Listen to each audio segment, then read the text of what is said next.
Kami menyerahkan hidup kami sepenuhnya ke dalam tangan-Mu Tuhan, sebab kami tahu waktu kami berserah, Engkau Tuhan yang akan mengambil alih secara penuh, Engkau akan berkarya sebebas-bebasnya dalam hidup kami.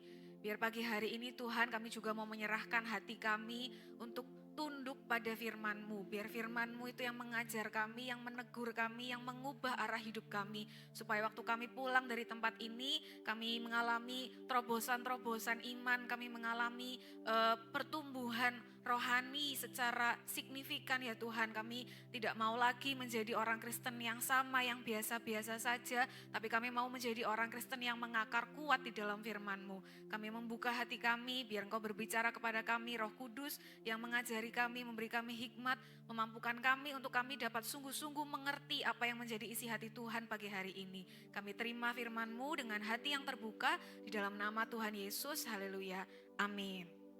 Silahkan duduk, Bapak Ibu. Ya, Shalom, selamat pagi Bapak Ibu semua.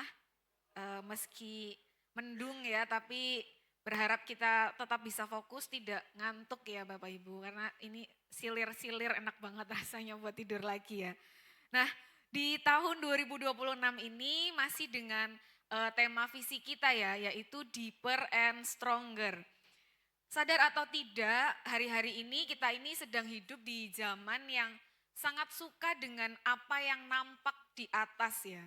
Yang cepat, yang instan, yang viral. Ya kalau saya pergi ke kota-kota besar itu juga saya lihatnya bangunannya ya Bapak Ibu. Saya suka terpukau dengan bangunan-bangunan yang megah, yang tinggi, yang banyak kaca-kacanya. Saya nggak pernah tertarik sama pondasinya seberapa dalam gitu. Nggak mungkin kan saya korek-korek itu pasirnya terus saya lihat, saya ukur berapa ketebalannya kan enggak. Yang kita lihat pasti bangunan yang tumbuh atau yang dibangun di atasnya. Nah hari-hari ini sadar atau enggak kita memang hidup di zaman yang seperti itu ya. Dimanjakan dengan apa yang nampak, apa yang kelihatan. Kalau dikorelasikan dengan kehidupan kekristenan seringkali kekristenan itu ukurannya seberapa aktif kita melayani, seberapa rohani bahasa kita atau cara kita berbicara. Semakin rohani, semakin banyak ayat-ayat yang dikeluarkan kalau ngobrol, oh berarti dia sudah dewasa secara kekristenan. Atau mungkin seberapa rame kegiatan gerejanya, kalau ngadain event-event, kita hitung berapa sih yang hadir, ada berapa, oh kalau kurang dari 10 berarti gagal eventnya, oh berarti nggak laku eventnya. Tapi kita Tapi jarang bertanya satu pertanyaan penting, yaitu seberapa dalam kita hidup bersama Kristus. Kita fokus sama bulan ini kita dijadwal berapa kali ya, singer berapa kali ya, kegiatan gerejanya di hari apa aja ya. Tapi kita lupa bertanya pada diri sendiri sebenarnya seberapa dalam sih kita ini hidup bersama dengan Kristus. Nah, ayat visi kita itu diambil dari Kolose 2 ayat 6 sampai ayat yang ke-7. Saya nggak tampilkan lagi di depan karena satu bulan ini kita sudah baca ya ayat ini berulang-ulang. Nah, saya mau mengajak Bapak Ibu belajar sebelum kita lebih lagi membahas firman Tuhan, kita mau tahu dulu nih, kenapa Paulus itu bisa menulis ayat ini? Ya, kenapa ayat visi kita ini bisa muncul di Kolose dan tujuannya itu buat apa? Nah, waktu saya baca, saya pelajari, Bapak Ibu, kita perlu tahu bahwa surat ini ditulis oleh Paulus untuk jemaat di Kolose, tentu ya, karena namanya aja surat Kolose. Nah, Kolose sendiri itu merupakan sebuah kota di Asia Kecil yang merupakan jalur perdagangan. Jadi ternyata jemaat-jemaat Kristen di sana itu terbiasa tinggal atau hidup di tengah-tengah campuran budaya, filsafat dan juga ajaran-ajaran dari agama lain. Nah, yang terjadi pada waktu itu digambarkan di ayat yang ke-8. Ya, di ayat yang ya ke-8 yang di situ ke-8. dibilang, "Hati-hatilah supaya jangan ada yang menawan kamu dengan filsafatnya yang kosong dan palsu, menurut ajaran turun-temurun dan roh-roh dunia, tetapi tidak menurut Kristus." Jadi kenapa Paulus memberikan nasihat di ayat yang ke-6 dan ayat yang ke-7? Karena yang terjadi pada waktu itu di Kolose adalah ada sekelompok orang yang menggaungkan nilai bahwa Kristus ini belum cukup. Ya, sehingga jemaat itu didorong untuk mencari kerohanian yang lebih tinggi, lebih dalam, lebih berpengetahuan, itu di luar Kristus. Sederhananya itu, ya Kristus aja tuh gak cukup loh, kamu harus cari aktivitas yang lain, harus cari pengajaran-pengajaran yang lain untuk menyempurnakan iman kamu. Sederhananya tuh gitu ya, ada Injil yang ditambah-tambahi untuk mengaburkan keyakinan jemaat kepada Kristus. Nah itulah kenapa di ayat yang ke-6 Paulus bilang kan, kamu telah, kamu telah menerima Kristus Yesus Tuhan kita. Karena itu hendaklah hidupmu tetap di dalam Dia. Karena tadi case-nya itu ada banyak orang yang berusaha menarik orang-orang percaya untuk tidak lagi menganggap Kristus ini cukup ya. Harus cari hal-hal lain di luar Kristus untuk mendewasakan kerohanian mereka.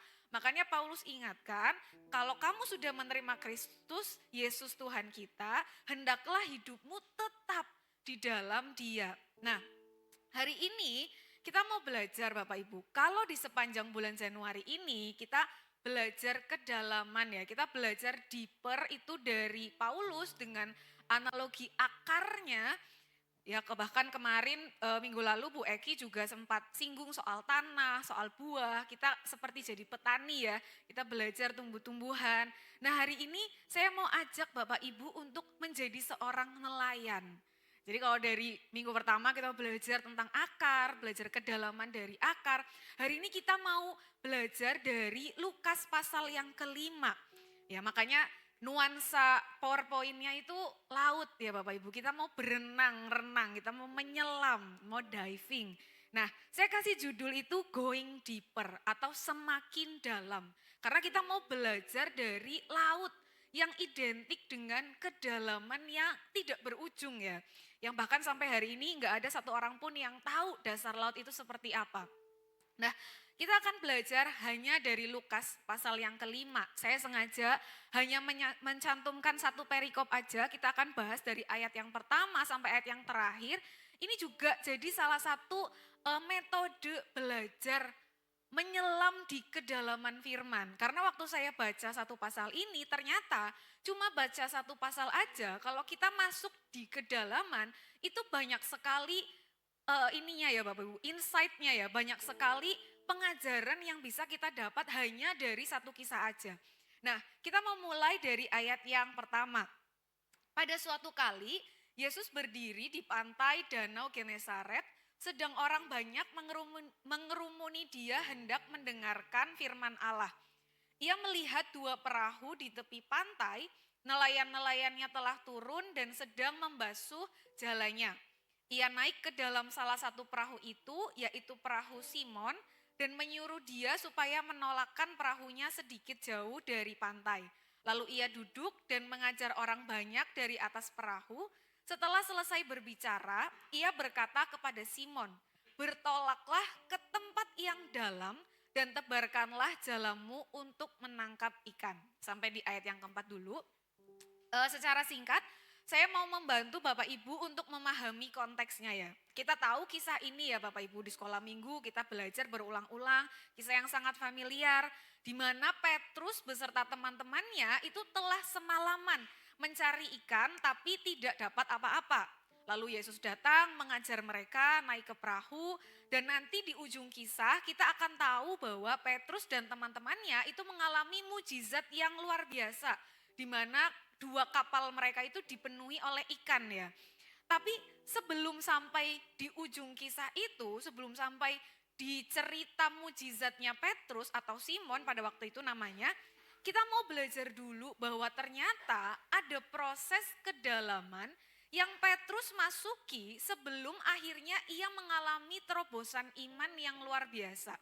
Nah, dari kisah seorang nelayan ini kita mau belajar. Waktu kita masuk di kedalaman, itu caranya gimana sih?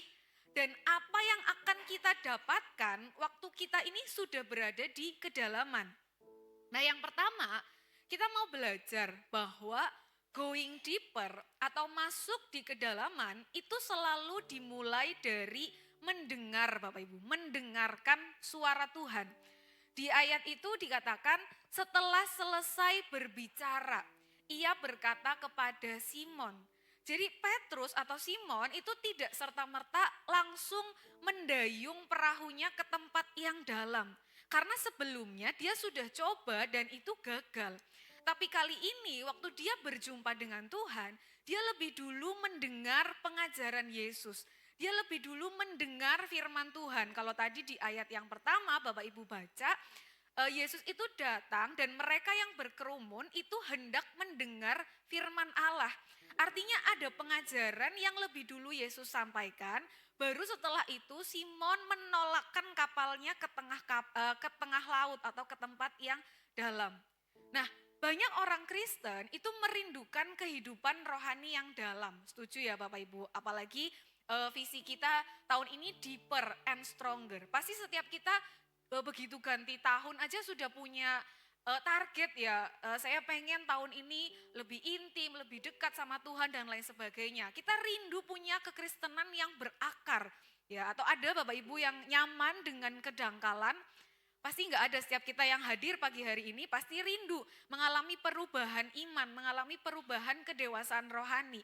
Tapi berapa banyak juga di antara kita yang rindu punya kehidupan rohani yang dalam, punya kehidupan rohani yang berakar, tapi menolak proses mendengarkan firman. Mungkin seringkali males dengar firman tuh karena panjang, udah panjang gak lucu ya. Terus kadang-kadang mungkin terasa membosankan. Atau bahkan yang lebih parah itu terlalu keras menegur hidup kita. Ada dosa-dosa yang seperti ditelanjangi karena kita mendengar firman. Jadi kita gak mau, gak tahan mendengar seperti dikuliti ya, dibuka semuanya itu kita gak mau, kita menolak. Tapi masalahnya bukankah di minggu-minggu awal kita sudah belajar bahwa berakar itu bicara soal relasi kita dengan Tuhan. Namanya relasi itu pasti ada percakapannya Bapak Ibu yang di rumah dengan suami, dengan istri, dengan anak, dengan orang tua. Kan gak mungkin kita gak ada percakapan kan, pasti ada obrolan-obrolan, entah itu obrolan sepele atau obrolan-obrolan yang dalam. Tapi semua relasi itu selalu ada obrolannya, selalu ada percakapannya. Jadi kita tidak bisa memisahkan kedalaman dengan mendengar suara Tuhan. Karena di dalam kedalaman itu kita menemukan satu hal yang tidak pernah kita temukan di permukaan. Yaitu keheningan. Setuju ya Bapak Ibu? Kalau akar masuk ke dalam tanah yang dalam, itu dia tidak lagi diganggu oleh keadaan sekitar. Yang ada ya hanya dirinya dan tanah-tanah yang ada di dalam itu. Sehingga di dalam keheningan ini tercipta supaya kita ini bisa mendengar suara Tuhan itu lebih jelas dan lebih tajam. Ya lebih peka, lebih clear gitu. Kalau di luar kan bising ya, banyak orang ngomong, banyak aktivitas, kesibukan dan lain sebagainya.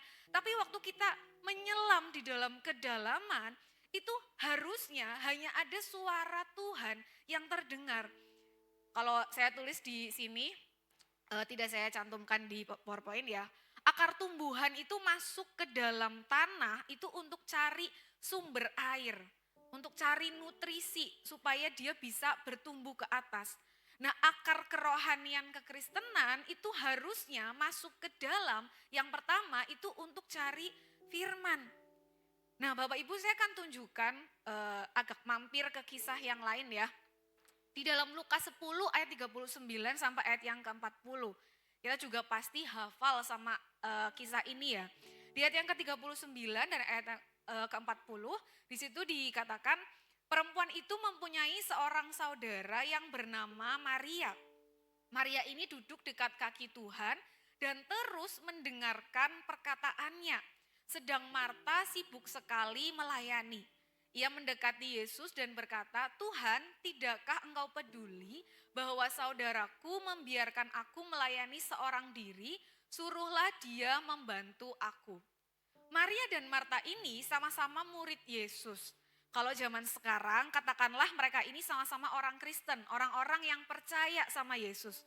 Tapi di dua ayat ini ada dua aktivitas kontras yang digambarkan oleh Alkitab. Aktivitas yang pertama itu menggambarkan Maria yang memilih untuk duduk dan mendengar. Sedangkan Marta memilih untuk aktif melayani. Coba saya tanya, kalau Bapak Ibu ada dalam kisah ini, Bapak Ibu kubunya Marta atau kubunya Maria? Coba Bapak Ibu, saya ingin mendengar pendapat Bapak Ibu supaya tidak mengantuk ya. Pendapatnya, milih kubunya Marta atau kubunya Maria nih? Coba yang sebelah kiri saya milih kubunya siapa? Oh Maria. Kalau yang sebelah kanan? Maria juga, kasihan sekali ya Marta sudah sibuk melayani tidak ada yang memilih. Lah masalahnya seringkali kita ini jadi seperti Marta yang sibuk melayani. Tapi masalahnya salah nggak sih sebenarnya apa yang dilakukan Marta? Kok sampai Bapak Ibu itu nggak mau milih Marta? Emang dia salah banget ya melayani Yesus, ya itu kan tindakan yang mulia. Bapak Ibu namanya ada orang bertamu ya kita melayani. Menurut Bapak Ibu salah nggak sih tindakan Marta pada waktu itu? Salah nggak Pandi? Tidak. Jawabannya tidak Bapak Ibu, tidak ada yang salah dengan tindakan Marta. Karena Yesus juga mau setiap kita melayani. Tapi Yesus tegur Marta itu bukan karena Marta sibuk melayani, bukan. Tapi karena Marta salah menetapkan prioritasnya. Karena pada waktu itu kedatangan Yesus ke rumah mereka itu untuk mengajar Bapak Ibu. Jadi Yesus gak bilang, oh kamu tuh loh sibuk sana sini tinggal duduk apa susahnya. Enggak, Yesus cuma bilang kalau Maria sudah mengambil bagian yang terbaik. Nanti Bapak Ibu bisa buka Alkitab di rumah waktu Yesus jawab Marta. Yesus cuma bilang kalau Maria itu sudah mengambil bagian yang terbaik. Artinya Yesus sedang gambarkan bahwa duduk diam di kaki Tuhan itu yang utama, yang penting di antara semua kesibukan kita, di antara semua pelayanan-pelayanan yang kita kerjakan. Nah kalau Bapak Ibu belajar, boleh, oke. Kata melayani yang dipakai di ayat itu menggunakan kata asli itu perispao. Yang ternyata artinya itu ditarik ke banyak arah, terpecah, terdistraksi. Atau sederhananya Marta itu enggak fokus sama kehadiran Yesus. Jadi waktu Yesus datang, arah hati, mata, dan hidupnya Marta itu enggak pada Yesus. Tapi dia sibuk melayani sana sini, dia sibuk mengikuti banyak kegiatan-kegiatan yang ada di rumahnya. Dia lupa bahwa Yesus itu guru. Seorang guru kalau datang ke rumah muridnya, ya jelas yang utama dia pasti mau mengajar. Nah, sebagai seorang murid, Maria ini ternyata sudah mengambil langkah yang tepat dengan duduk di kaki Yesus.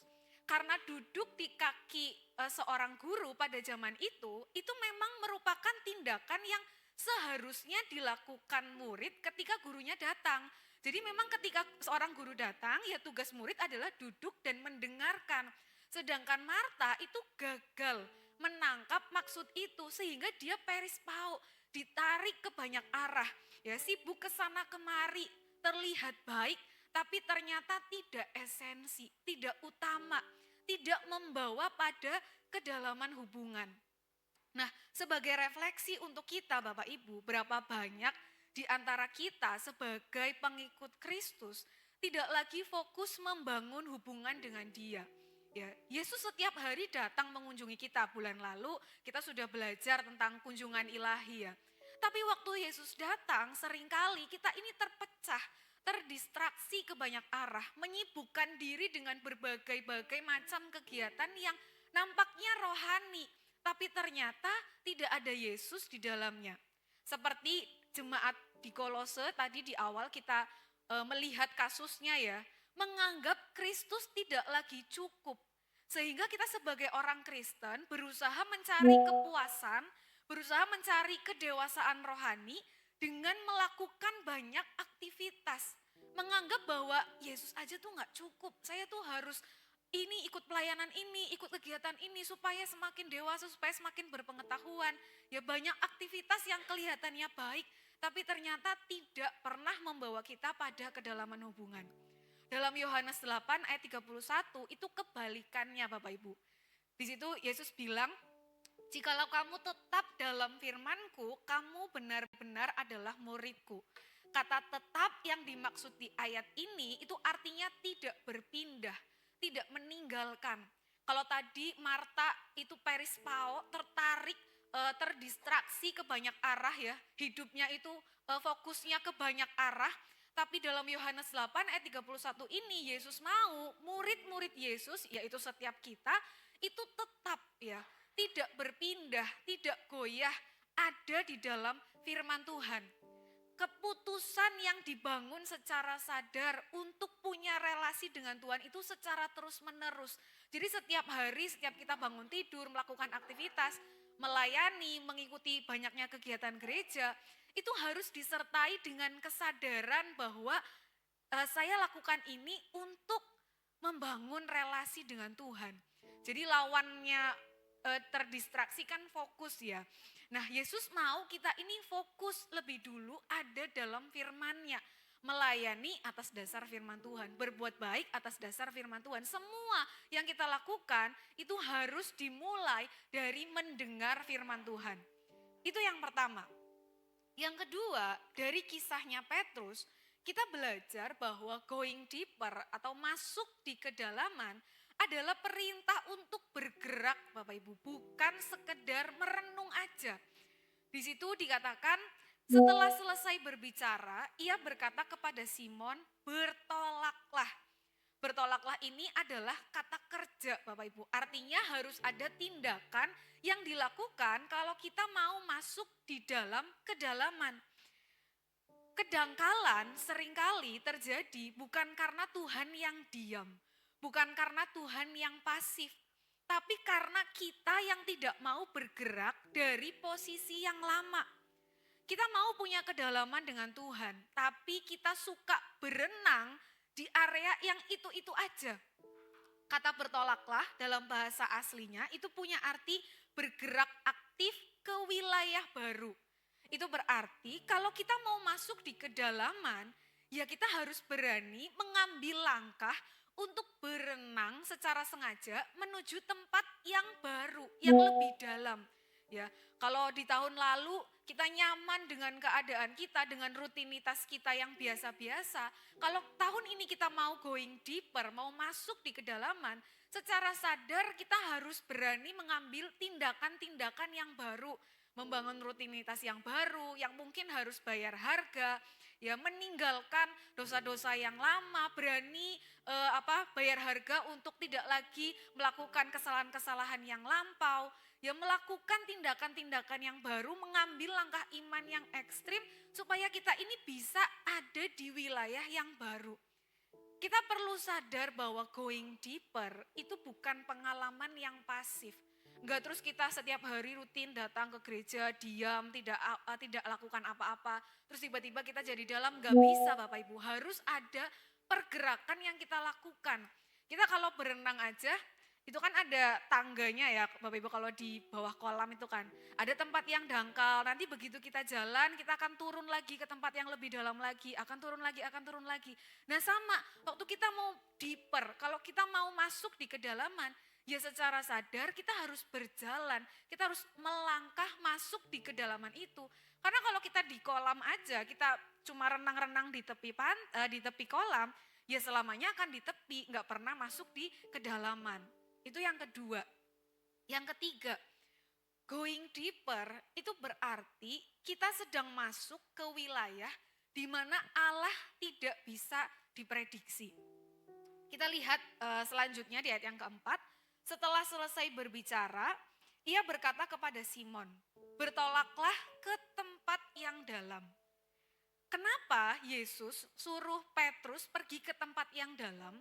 Karena pada saat itu mereka sedang berada di pantai. Kalau Bapak Ibu lihat di ayat yang pertama dan ayat yang kedua, di situ dibilang Yesus itu datang ke pantai Danau Genesaret. Ya, perahu mereka itu ada di tepi pantai. Itu berarti Petrus dan murid-murid itu memang ada di laut, Bapak Ibu, ada di pai lah katakanlah ya. Tapi mereka ini cuma main di pantai, cuma main di pinggirannya ya. Nah, lawan terbesar kedalaman itu satu, kedangkalan. pantai itu dangkal Bapak Ibu.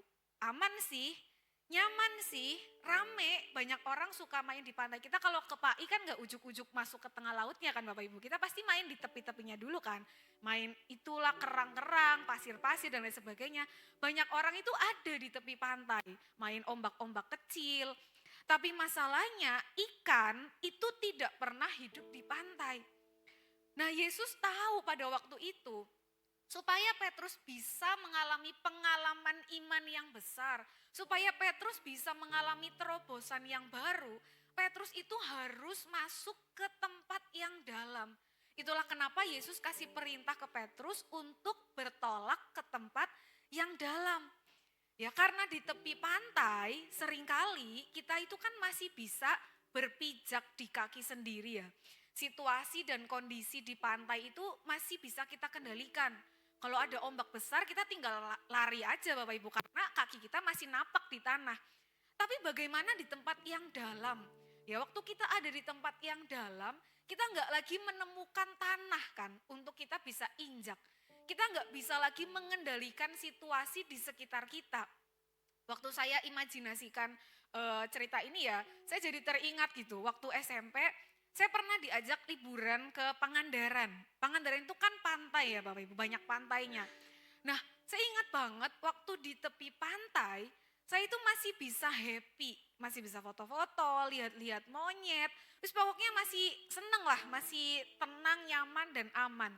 Tapi kemudian saya diajak untuk naik ke kapal dan kapal itu mulai bergerak ke tengah laut. Nah ternyata waktu kapal itu berhenti di tengah laut, begitu saya lihat sekeliling itu sudah tidak ada daratan, sudah tidak ada siapapun ya. Cuma ada kapal dan keluarga saya di tengah-tengahnya. Ada satu perasaan yang dominan Bapak Ibu, yaitu kegelisahan.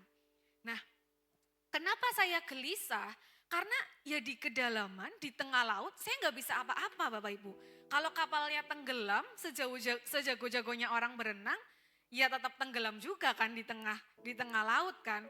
Jadi saya merasa takut gitu, karena nggak lagi bisa dikendalikan situasi di sekitar.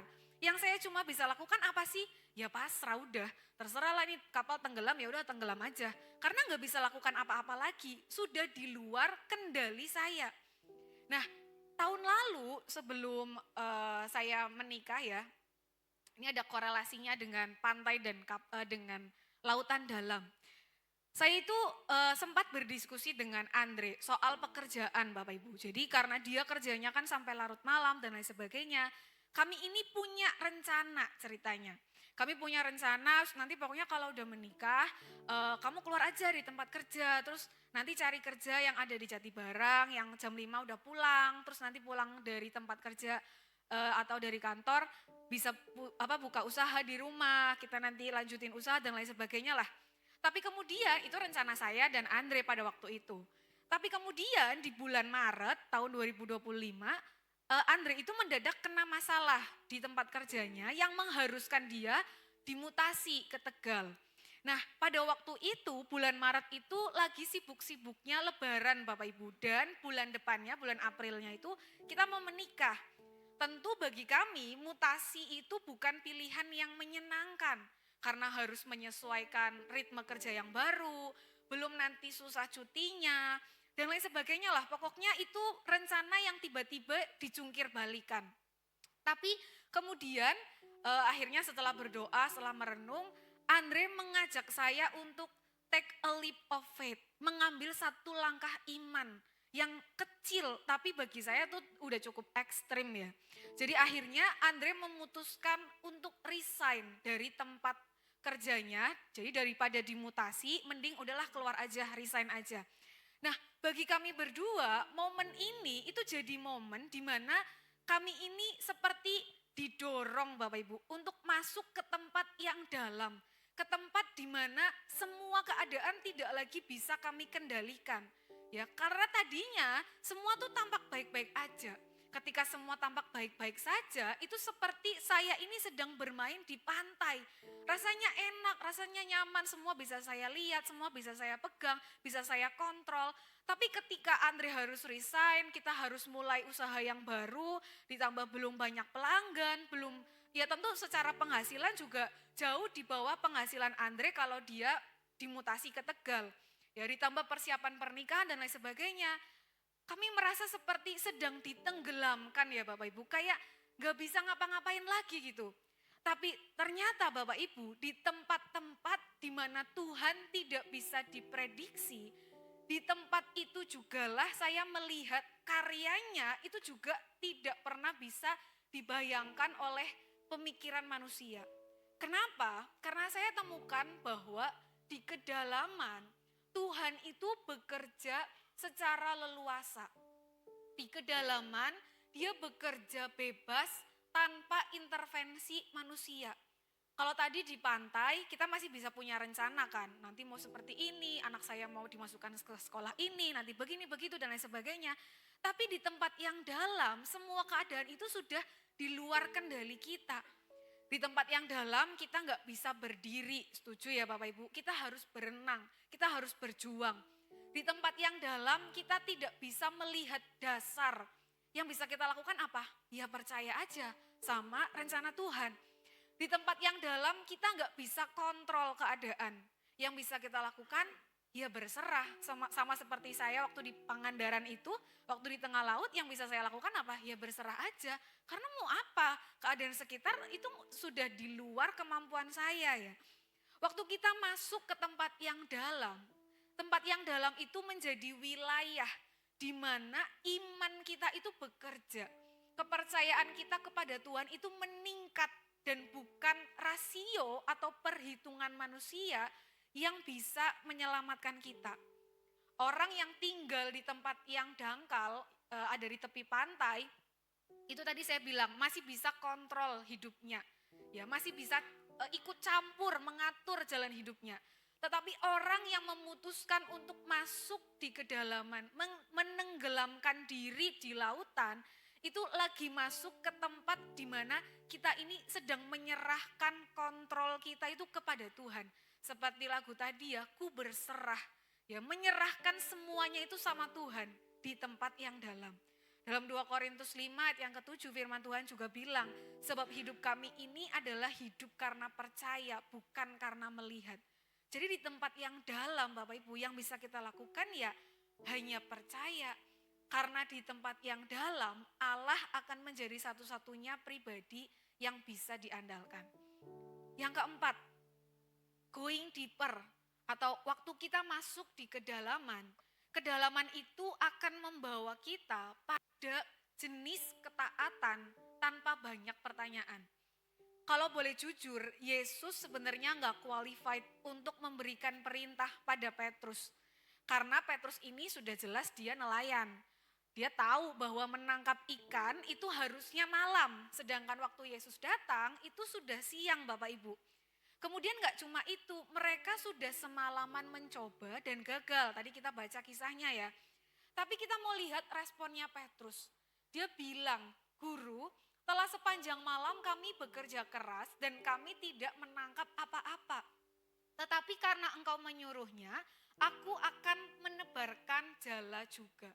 Petrus enggak sotoy Bapak Ibu. Meskipun dia berpengalaman sebagai seorang nelayan, dia sudah mencoba dengan kemampuannya.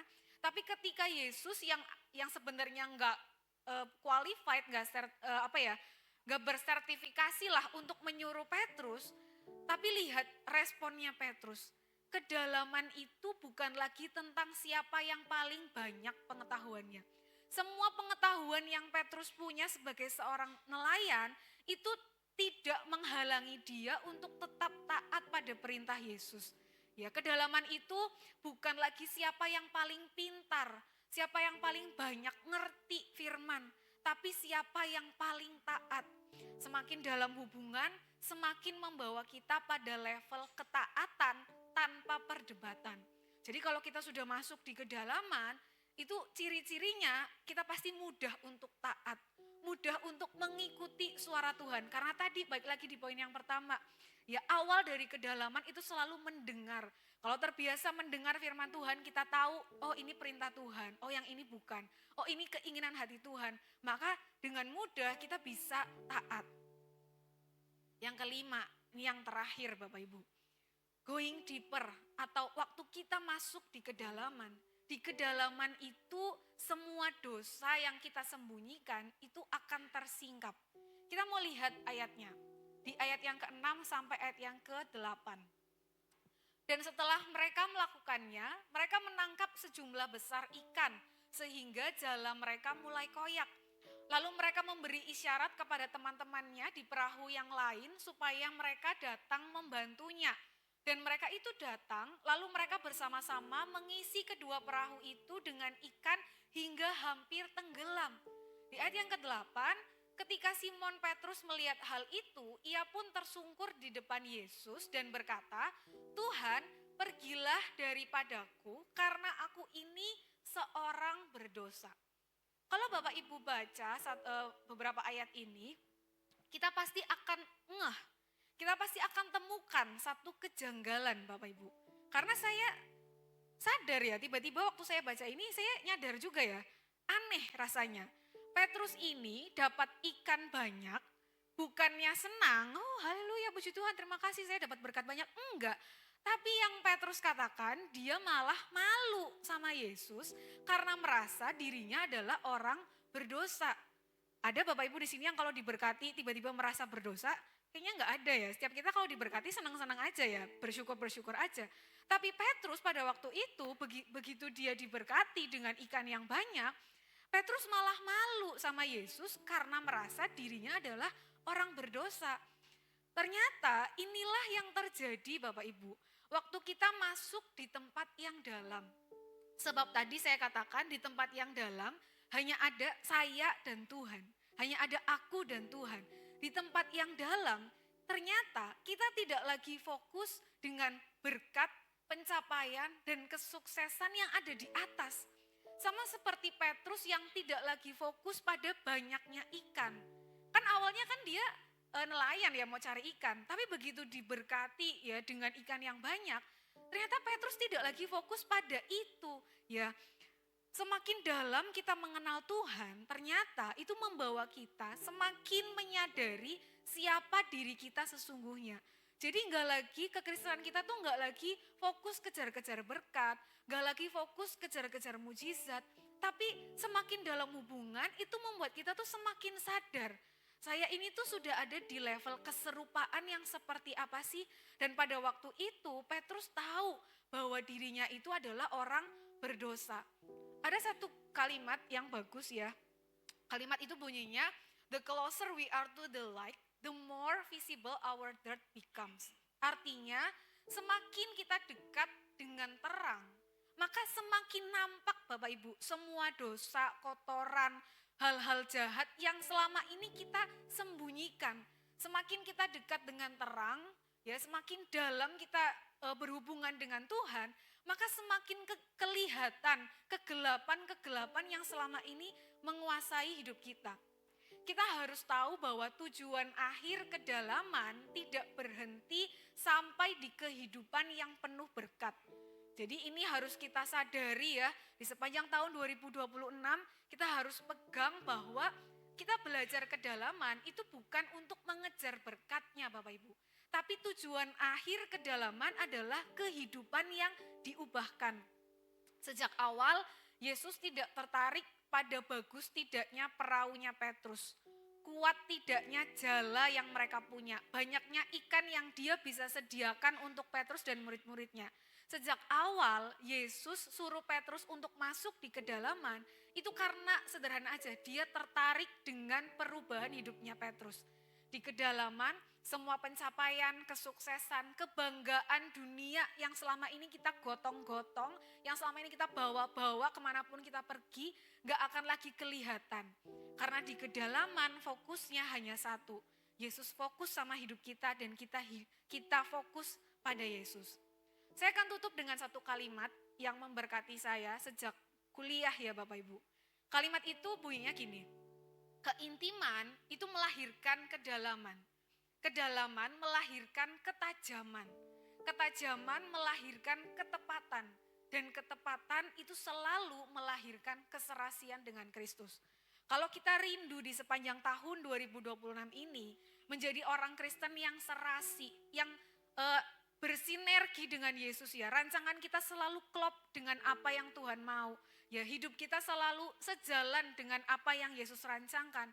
Itu kuncinya satu, Bapak Ibu. Fokus membangun keintiman yang membawa kita pada kedalaman. Karena kedalaman akan melahirkan ketajaman. Tajam karena apa? Karena tadi mendengar suaranya terlebih dahulu. Setelah tajam, maka ketajaman itu akan melahirkan ketepatan.